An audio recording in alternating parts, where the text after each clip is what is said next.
Labą dieną, gerbimi devintokai. Šiandieną toliau mokysimės tiesinio programavimo ir dabar kaip mums viską padaryti. Tai nueinat į 9 klasę, į 15 pamoką, rodau 9 klasę, 15 pamoką ir spaudžiat šitą ženkliuką C++.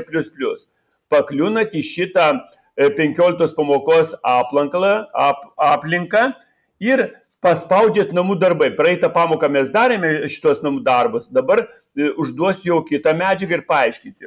Šiandieną mūsų temos dvi, tai yra iš tiesinio programavimo mes aiškinsimės matematinės funkcijos ir pasibandysim šitą uždavinuką pasispręsti. Taip pat naujai įsispręsime sveikų skaičių dalybą ir įspręsime šitą uždavinuką.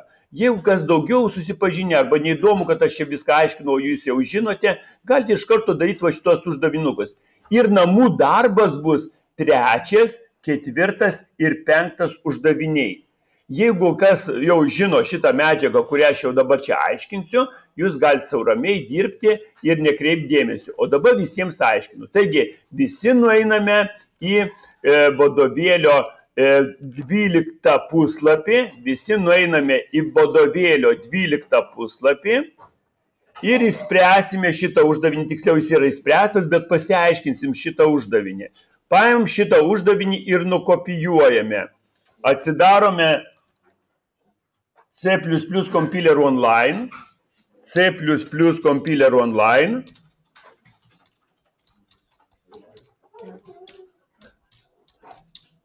C++ Compiler Online.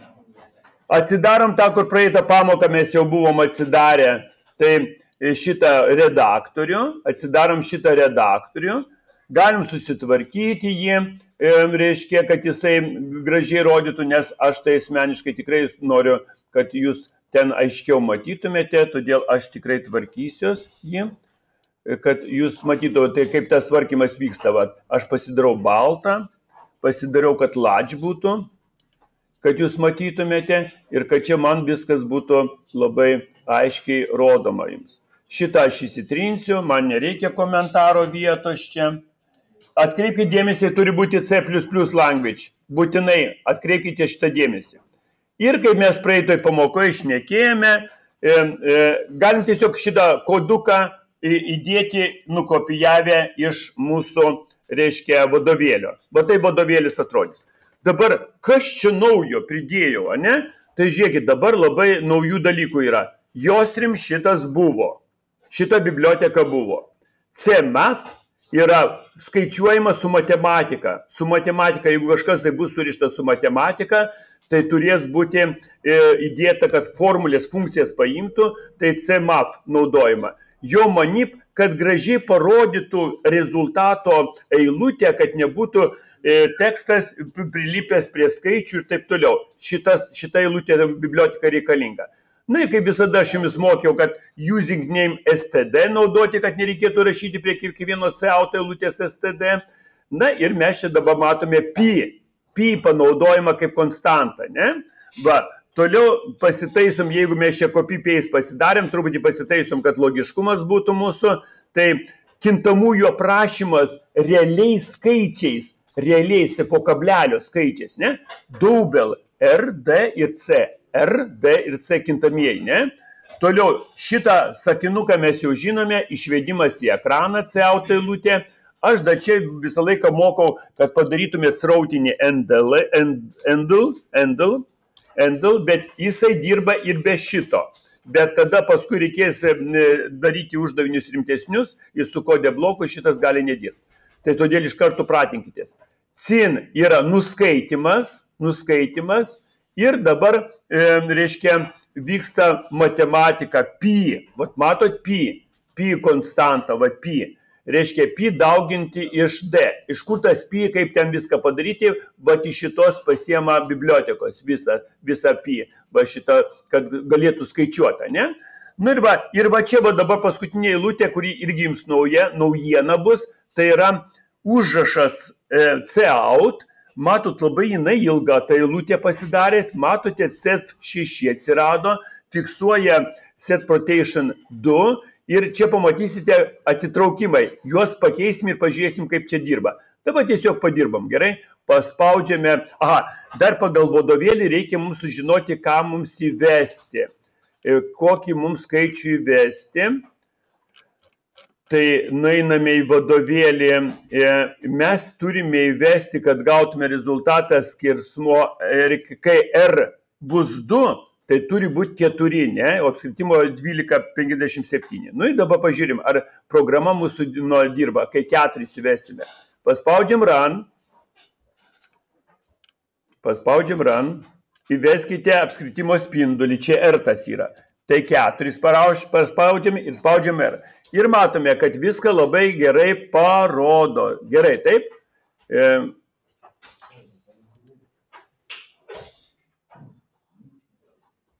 Jo. Kažką taip rodo. Tai va, tai vienu žodžiu, šitą dalį įsiaiškinom, dabar po kablelio, matai, kaip čia atsitraukė viskas. Viską atitraukė, viską turime. Ir jeigu mes pabandysim, o dabar 6 pakeiskite 6 į kokius 2, čia į vienetą, čia reiškia, ir pažiūrėkit, kaip dabar rodys. Prašom, sakykim, 4 ir spaudžiame. Va. Ir matote, viskas sutrumpėjo, sumažėjo. Jeigu būtų, va, ta 6 irgi padarome čia 2 ir vėlgi, sakykime dabar, dėtą prašykim. Va, tai gausis, reiškia, matome, reiškia, gražus tas išdėstymas yra. Va šitie, jo mani biblioteka, grinai išdėsto, kad gražiai nebūtų prilipęs skaičius. Va, reikalinga šitą. Tai šiek tiek jums paaiškinau, įveskite apskritimo spindulį 2 ir tada gausis viskas teisingai. Va, dabar tai šitą medžiagą išaiškinau ir kad jūs suprastume, kad tikrai išaiškinau, šitą koduką paėmate, nukopijuojate ir įdedate į Wordą. Įdėjote, taip? Įdedam į Wordą, taip. Taip, tai kažką tai blogai pasidarėjai, tai dabar dar kartelį viską aiškinu ir žiūrėk, ar bibliotekos iš eilės eina? Atsakyk. Ar bibliotekos iš eilės eina? Kelintam sakinyje rodo klaidą. Tai pirmą rodį, pasakyk. Jo, using name std. Žiūrėk, rodo using name space std kabletaškis. Ar padrašiai taip? Kaip? Ir rodo, kad klaida?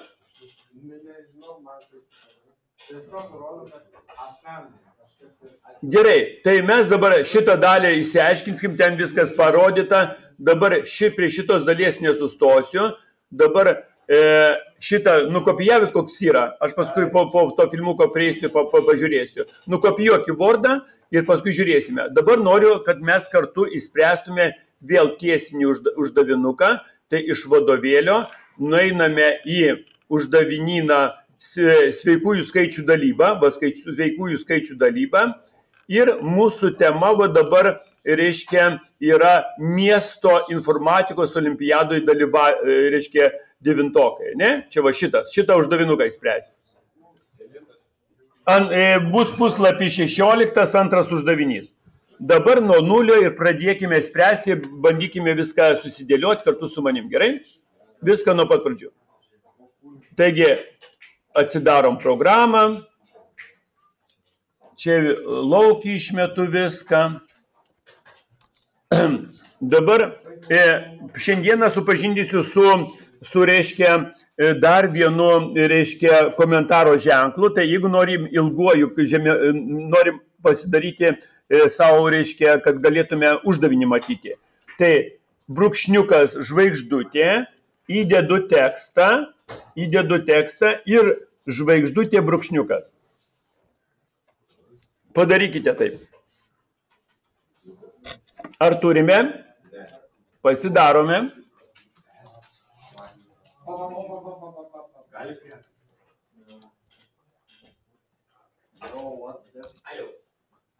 Ar turime taip? Čia specialiai įmečiau, kad kitą kartą jūs galėtumėte užsirašyti savo autorystę toj programai. Va, tu gali rašyti kiek nori, bet nuo žvaigždutės iki žvaigždutės. Tai čia yra komentaras ilgasis.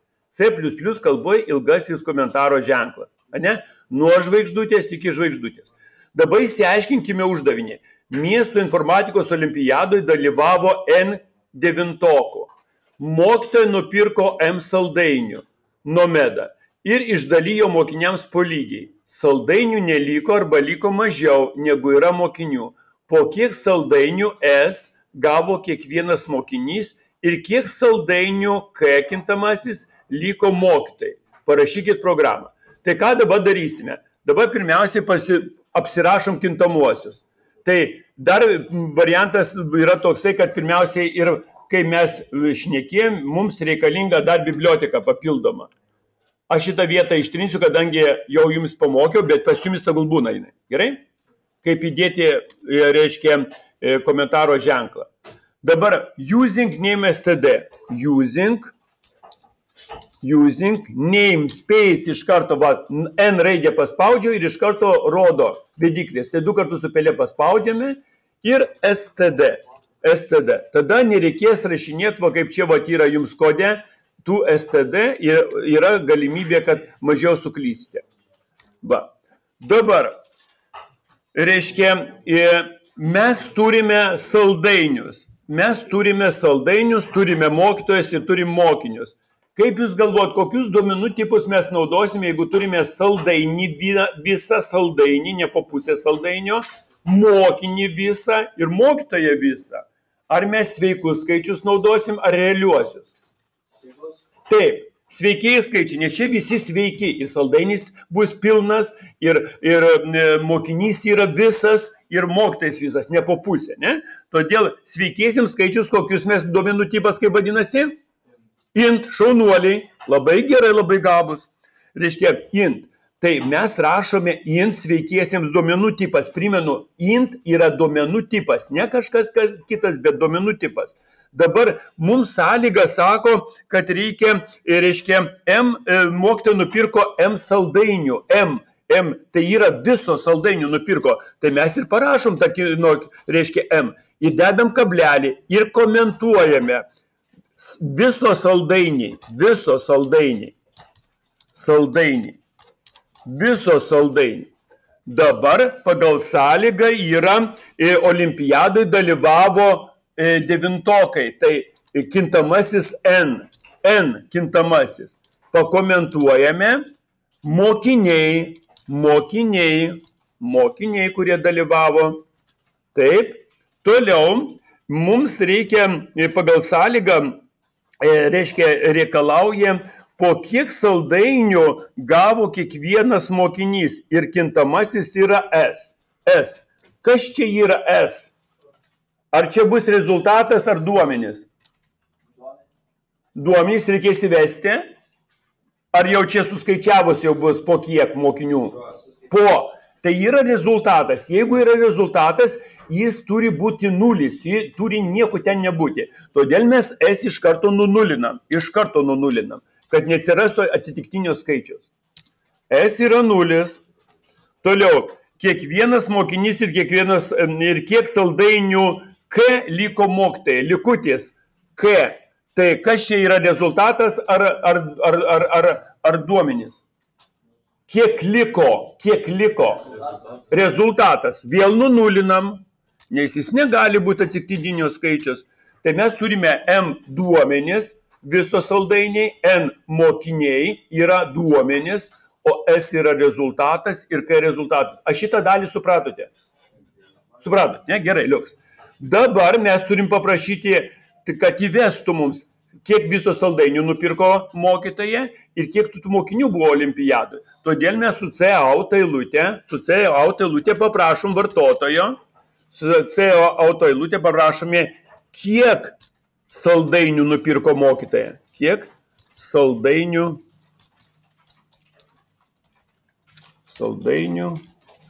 nupirko mokytoje. Kaip sakai? Ne, mes šitą panaudojame eilutę. Mes šitą panaudojam, kad nereikėtų. Va čia yra, mes šitą eilutę biblioteką panaudojam, kad kitą kartą nereikėtų rašinėti, neatsuklystume. Jeigu padarėt using name std ir palikote std, klaidamės. Tai dabar čia reiškia padarom endl ir su cin mes paimame tą, reiškia, skaičių. Mūsų viso saldainiai yra M. Srauto ženklas į kitą pusę ir M. Visos saldainius jau mes turime. Dabar mums reikia sužinoti, kiek iš viso mokinių olimpiadoj dalyvavo. Kiek olimpiadoj dalyvavo. Tai kiek mokinių dalyvavo. Kiek mokinių dalyvavo olimpiadoje. Kiek mokinių dalyvavo olimpiadoje ir mūsų kintamasis už tą atsakingas yra N.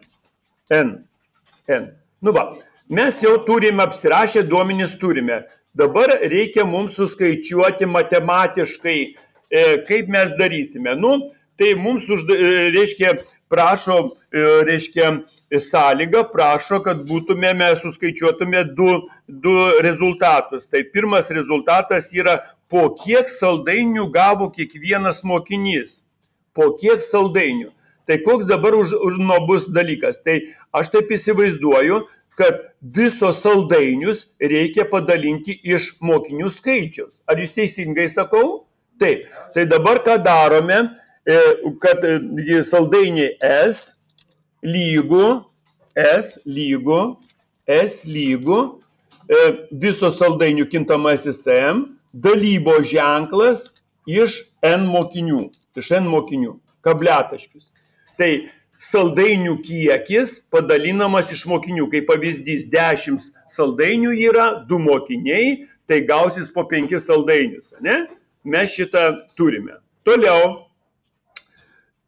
Ir dabar variantas, jeigu yra S, dabar čia mes padarėm klaidą. Jeigu mes padaliname, sakykime, kažkokį skaičių, jisai bus po kablelio, visada gali būti po kablelio, ne? Po kablelio.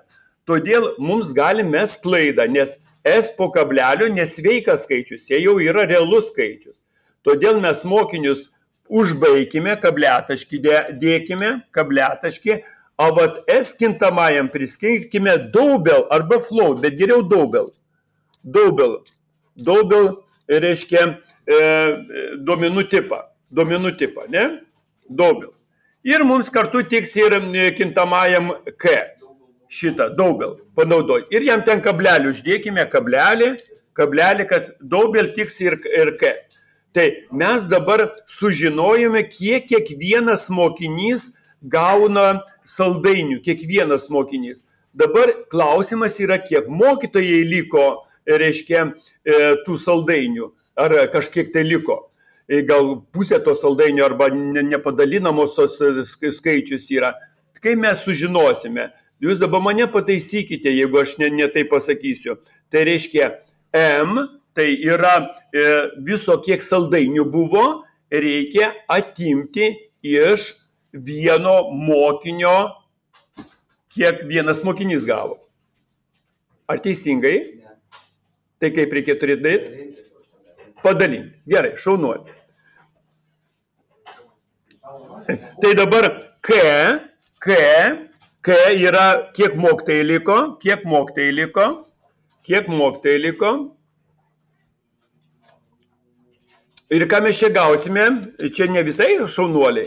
Ir ką mes čia gausim, jeigu mes dabar visos saldainius, tai sakykime, yra 10 saldainių, o reiškia 2 mokiniai buvo, ir tai reiškia padalinsim iš 5 10, tai kas čia bus?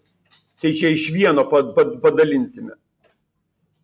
Tai gal tada reikėtų suskaičiuoti, kiek viso mokinių gavo saldainių, tai yra kiek mokinių, jau žinome, kiek vienas mokinys saldainių gavo ir kiek reikia sudėti, padauginti iš tų mokinių skaičiaus, kiek yra. Ar sutinkat šito? sužinosime visą skaičių, kiek saldainių gavo. Ir paskui atimti iš nupirktų saldainių tą skaičių, kuris mokiniams buvo išdalintas. Ar sutinkat su šito? Ne, nu jūs pasakykit, nes aš noriu priversti, kad jūs galvotumėt. Ar taip galvojame? Tai dabar mes žinome vieno mokinio, kiek vienas mokinys gavo saldainių. Kiek vienas mokinys gavo saldainių. Tai S vieno mokinio, S vienas mokinys,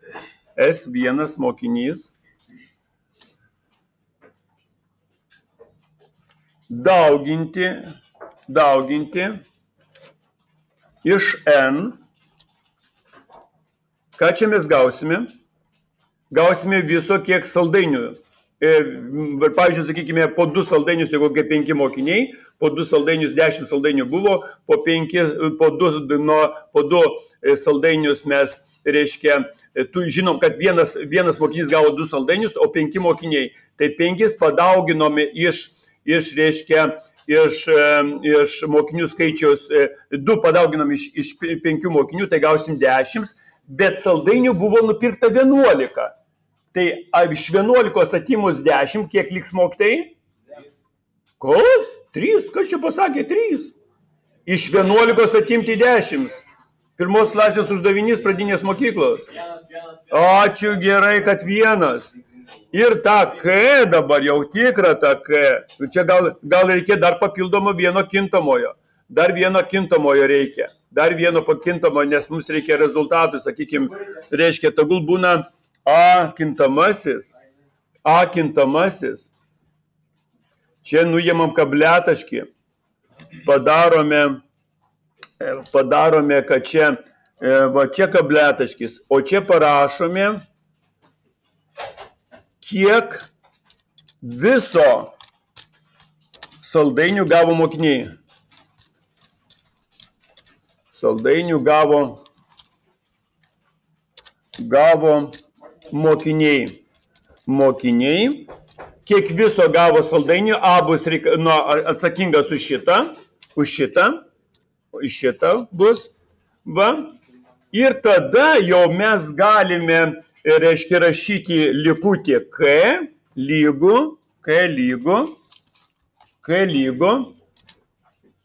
A atimti iš M. Viso kiek saldainių iš viso buvo nupirkta, ne? M yra saldainių kiek viso buvo nupirkta. Va, M. Ir tada mes žinosim tą likutį. K. Tai dabar mums reikalinga išvesti į lauką dvi informacijas. Tai dabar jau vedam į lauką. Cout eilutė. Mūsų prašo, kad mes reiškia, parodytume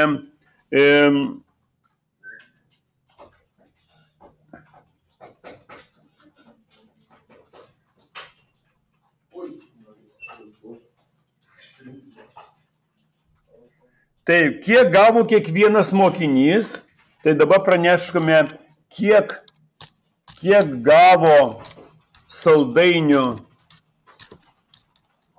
kiekvienas mokinys.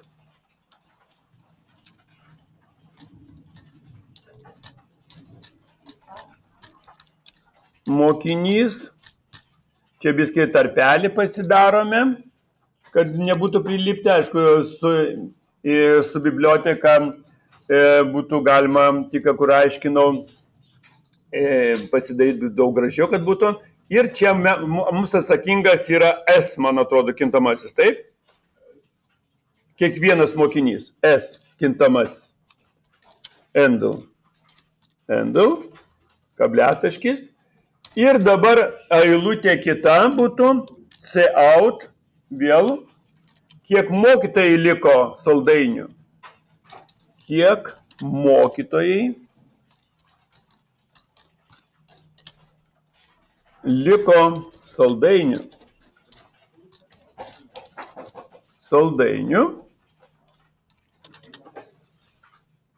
Taip. Ir čia atsakingas K.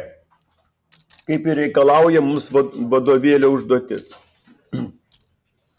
Gerai, tai dabar mes pabandome įvesti, kaip n bus n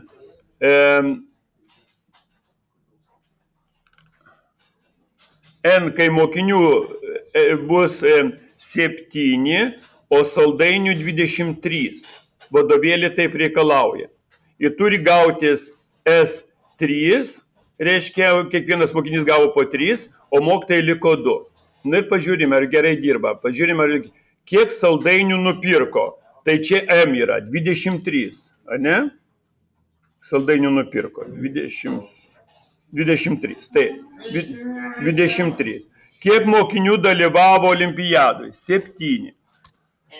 Taip, ir žiūrime, kad gavosi 3 ir 2. 2 liko mokytojai ir reiškia, ir 3 saldainiai kiekvienas mokinys gavo. Tai mes sprendėm gražiai.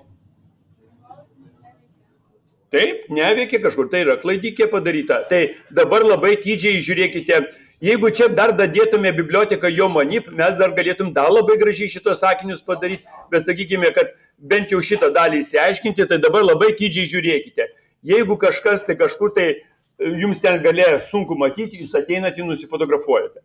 Tai dabar mes uždavinuką sprendžiam šitai. Jostream using name std, šičia yra bibliotekos. Pagrindinė funkcija. Dabar mes susirašom kintamuosius. Tai viso saldainiai, M kintamasis, N viso mokinių, kiek olimpiadai dalyvavo, kiek saldainių gavo vienas mokinys. Kiek gavo viso mokinių. Kiek bendrai saldainių gavo viso mokinių. Kiek viso mokinių. Toliau. Turime sužinoti, kiek yra kas šitas aš jau primiršau, kiek gavo kiekvienas mokinys, kadangi čia rezultatas, tai mes turim nunulinti jį, Ir čia, manau, ir A mes neteisingai padarėm, ir A yra rezultato, kiek suskaičiuojame, ne? Jis irgi taip pat turi būti nunulintas, kad neįsimestų atsitiktiniai skaičiai. Gal tokiuose mažose programose ir kažkas tai neatsitinka, bet aš noriu, taip kaip sakant, apsidrausti, ne? Taigi mes A nunulinėm ir S, kadangi dalybos veiksmas po kablelio gali atsirasti skaičiai, tai mes nunulinam irgi ir daubel jau įdedame duomenų tipą. Ir kai yra, kiek mokytojai liko nuo saldainių.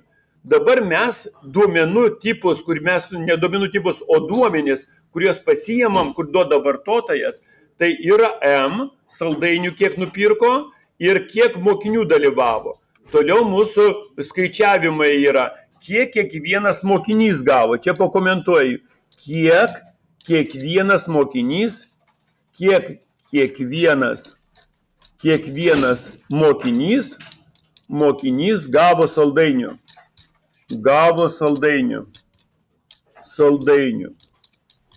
Kiek kiekvienas mokinys gavo saldainių. Toliau, kiek viso saldainių gavo visi mokiniai. Kiek iš viso gavo saldainių visi mokiniai. Ir trečias variantas reiškia, kiek mokytojai liko saldainių, kaip išdalino. Kiek mokytojai liko saldainių. Va, tai aš čia dar sukeisiu, kadangi mes jau žinom tos skaičius, tai sukeisiu kad būtų gražiau. Na ir va, čia išvedam į eilutę, C-out eilutę, kiek gavo saldainių kiekvienas mokinys S ir kiek mokytojai liko saldainių ir įvedus 23 ir 7, tai kiek saldainių nupirko mokytojai, tai 23. Ir toliau, kiek mokinių dalyvavo olimpiadoje, tai 7. Ir reiškia, ir mes matome, kad mokiniai gavo, reiškia, 3, po 3 saldainius kiekvienas ir mokytojai liko 2 saldainiai. Tai uždavinukas išspręstas, ačiū, kad žiūrėjote ir aš čia užbaigiu.